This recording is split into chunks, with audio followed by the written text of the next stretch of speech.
యేసుక్రీస్తు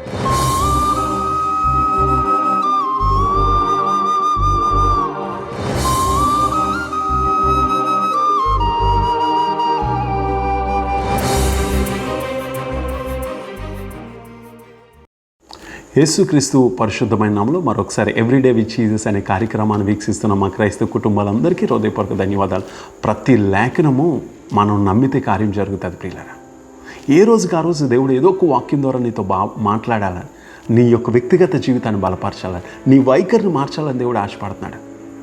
అందుకంటాడు, నువ్వు హృదయాన్ని తెరిచి అవును ఈ వాక్యం నా కొరకని నమ్మగలిగితే తప్పనిసరిగా దేవుడు నీ జీవితంలో కార్యం చేస్తాడు. ఈరోజు కూడా ఒక వాక్యాన్ని మీ ముందు ఉంచాలని నేను ఆశపడతాను. యెరెమీయా గ్రంథము బైబిల్ ఉన్నట్లయితే 17వ అధ్యాయం 5వ వచనం. యెహోవా ఇలాగూ సెలవిచ్చున్నాడు, నరులను ఆశ్రయించి శరీరులను తనకు ఆధారం చేసుకొంచు తన హృదయమును యెహోవా మీద నుండి తొలగించుకొనివాడు శాపగ్రస్తుడు. ఈరోజు శరీరాలను ఆధారం చేసుకొని ఇంకో ఏదో ఆధారం చేసుకొని నీ హృదయాన్ని దేవుని యొద్ద నుండి తొలగించుకుంటే నువ్వు శాపానికి గురైపోతావు. ఎవ్వరి మీద ఆధారపడకు, ఎవ్వరి మీద ఆనుకొనకు. నువ్వు ఆనుకోవాల్సింది, నువ్వు ఆధారపడాల్సింది ఎవరి మీద తెలుసా? దేవుడి మీద. దేవుని యొద్ద నుండి ఆయన మీద ఆనుకోవడం మానేసి, ఇక్కడ బైబిల్ గ్రంథంలో చూసినట్లయితే ఆ మాట నేను మరొకసారి చదువుతాను. యెహోవా మీద నుండి ఏంటి? తన హృదయమును. నీ హృదయం దేవుని మీద ఆధారపడాలి.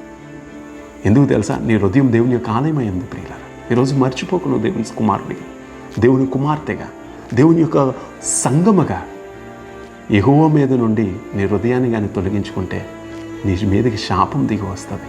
చెప్పు, ప్రభా నీ మీద ఆధారపడతాం. శరీరులు కాదు, రాజులు కాదు, అధికారులు ఎవ్వరి మీద ఆధారం కాదు, ఎవరిని ఆనుకోను, ఎవరూ నా భరోసా కాదు, నువ్వే నా భరోసా. అందుకే దావీదు ఒక మాట చెప్తాడు, నా కొండ, నా కోట, నా దుర్గము, నా శైలము, నా కేడు, నా డాలు ఆయనై ఉన్నాడు ప్రియులారా.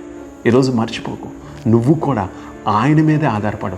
నీ హృదయాన్ని ఆయన మీద ఆధారపడు. నీ జీవితం ఆయన మీద ఆధారపడ. నీ కుటుంబం ఆయన మీద ఆనుకోగలిగితే దేవుని యొక్క ఆశీర్వాదాలను చూడడానికి ఇష్టపడతావు. God bless you. దేవుడు నిన్ను, నీ కుటుంబాన్ని దీవించునుగా.